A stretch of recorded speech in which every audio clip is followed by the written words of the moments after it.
Hi everybody, Stefan Kesting from GrappleArts.com. After years of scheming, planning, wishing and hoping, welcome to the brand new Grapple Arts Evil Schemes lair, where I hope to be filming many instructionals, YouTube videos, and lots of good stuff for you. We were up till 5:30 in the morning the other day getting this place hammered together.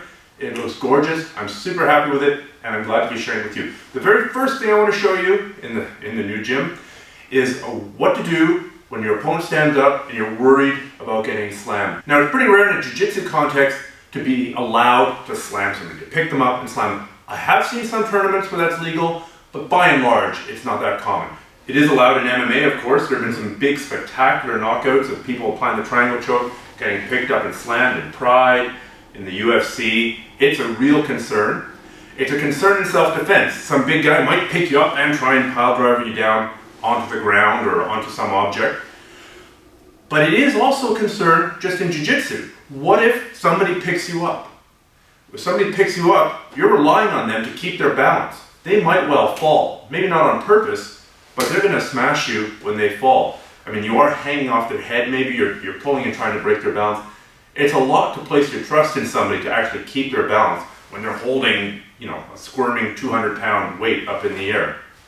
Another possibility, and you do have to be careful about this with new guys, what if some big muscle steroid MMA douchebag comes in and you catch him in a triangle choke, say, you're controlling from the closed guard, and he's like, right, I'm going to show this guy a lesson. And he goes full MMA on you. You should never go full MMA. Picks you up and slams you. Maybe he doesn't care about getting kicked out of the school, maybe doesn't care about getting DQ'd at the tournament. He'd rather say, yeah, they kicked me out of the tournament because my technique was too effective, as opposed to losing to a choke. So I think it's really important not to let your opponent pick you up, and I think it's really, really important to know what to do when your opponent tries to pick you up. I'm going to show you a few solutions right now. So I'm going to show you two solutions that work whether we're talking a closed guard or a triangle position, and then one just for the triangle position. These are really easy, and you should be able to pick them up really, really quickly. The first is pretty darn obvious, but it's amazing how many people forget it. If I grab Richie and I'm picking him up and I'm here, he has the option to open his legs, go down to the ground, put his feet on my hips, say, or get spotted guard and push me back and start working his open guard. I can't really keep on lifting him off the ground if he's opened his legs and his legs drop down. I'm here, stand up, he opens his legs and fights me from here. Like I said, really obvious, a lot of people forget it. Another option, say you really want to keep the closed guard. And I'm going to stand up here and I'm beginning to lift, underhook the leg right away. Now I'm trying to pull him through my own leg. I'm fairly strong, got a pretty good deadlift. I can't lift him more than a couple inches off the ground. And there's a whole slew of sweeps and submissions that are based off of this underhook here. So not only are you stopping the lift, you're also setting up your own attacks. The exact same two things apply to the triangle choke. If we're in the triangle and I get a good solid grip and you're Richie and you've ended up with some man monster who's beginning to pick you up, you can't open your guard. You can't open your triangle choke. Open it.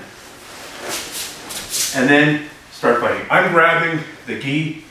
He's wearing a gi, but getting picked up when you're triangle choking somebody is an option as well. Let's say I'm here in the triangle choke and I'm going to pick him up and slam him. If I stand up, Richie should underhook the leg. Once again, I can't pick him up through that leg. He can choke me out here. He can switch to the armbar while still controlling the leg. He can do sweeps, but most important, I can't pick him up and I can't bring him back down violently. Final option, again, super easy, because Richie's going to walk on his shoulders. This mostly applies to the triangle choke. If I'm here, we'll turn here. To pick him up, I need to be over top of him.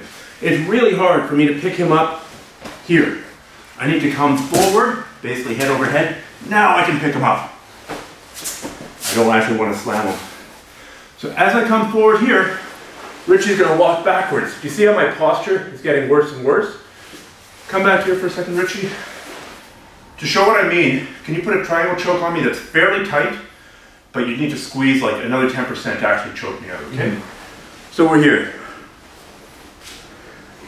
A bit tighter. Yeah, this is not pleasant, but it's still okay. Watch what happens when I come forward. My voice gets a little bit better. This is a bit more comfortable, and now I get my feet underneath me, I can maybe slam them. If instead Richie shuffles his shoulders back, it kills my posture. I go from here to here, and it makes it much easier for him to finish. And once again, it makes it much, much harder for me to pick him up and slam him. So if you like that, check out my YouTube channel, youtube.com/StephenKesting, the Facebook page, facebook.com/grapplearts.